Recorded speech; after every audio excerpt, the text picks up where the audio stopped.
বন্ধুরা, আজকে আমি বাসন্তী পোলাও এবং ইলিশ মাছের ভাজি রান্না করব।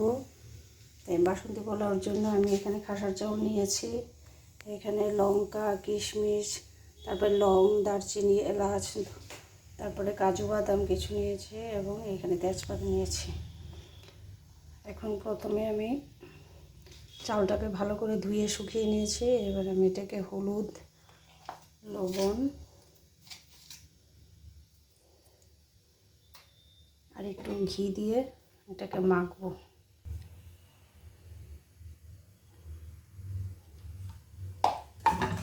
চাউলটাকে ভালো করে ঘি দিয়ে মেখে নিচ্ছি।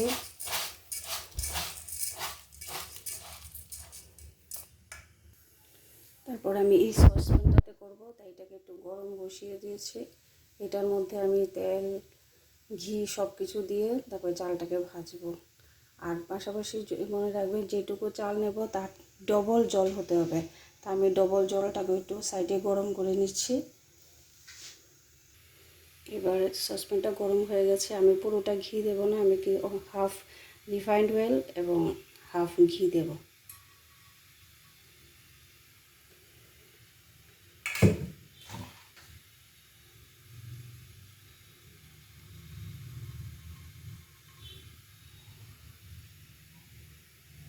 এবার এই ঘিটার মধ্যে যা যা উপকরণ নিয়েছি সেই সবগুলো আমি একটু ভেজে নেব।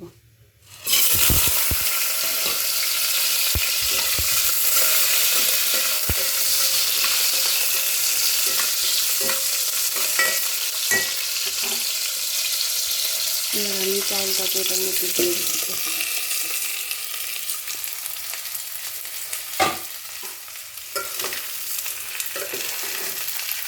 ভালো করে নাড়তে হবে, 5 মিনিট ভেজে নেব।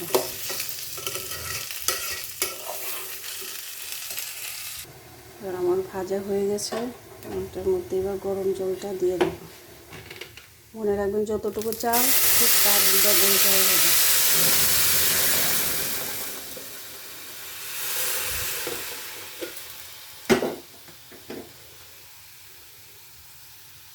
এবার এটার মধ্যে পরিমাণ মতো লবণ,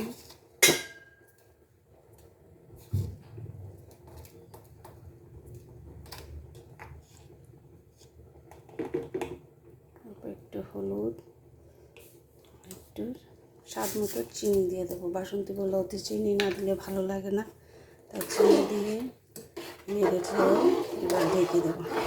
চুলার হাতটা একটু কমিয়ে দেবো।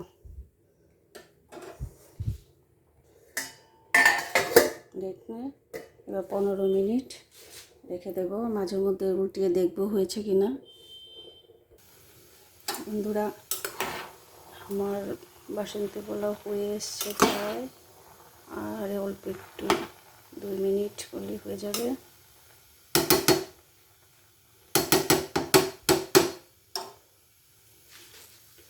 এখন একটু ঘি দিয়ে দিই,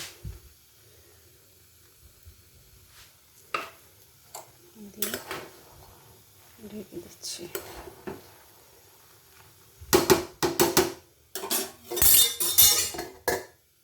এখন আমি ইলিশ মাছটা ভেজে নেব। আমি কড়াইতে মাস্টার্ড অয়েল দিয়ে দিয়েছি।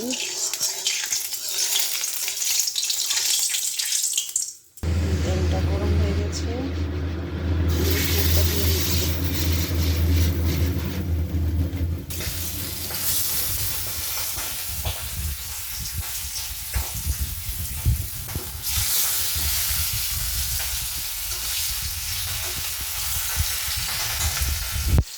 যে বন্ধুরা, আমার বাসন্তী পোলাও রেডি হয়ে গেছে, ইলিশ মাছও ভাজি হয়ে গেছে। এবার আমি থালায় বেড়ে নিচ্ছি।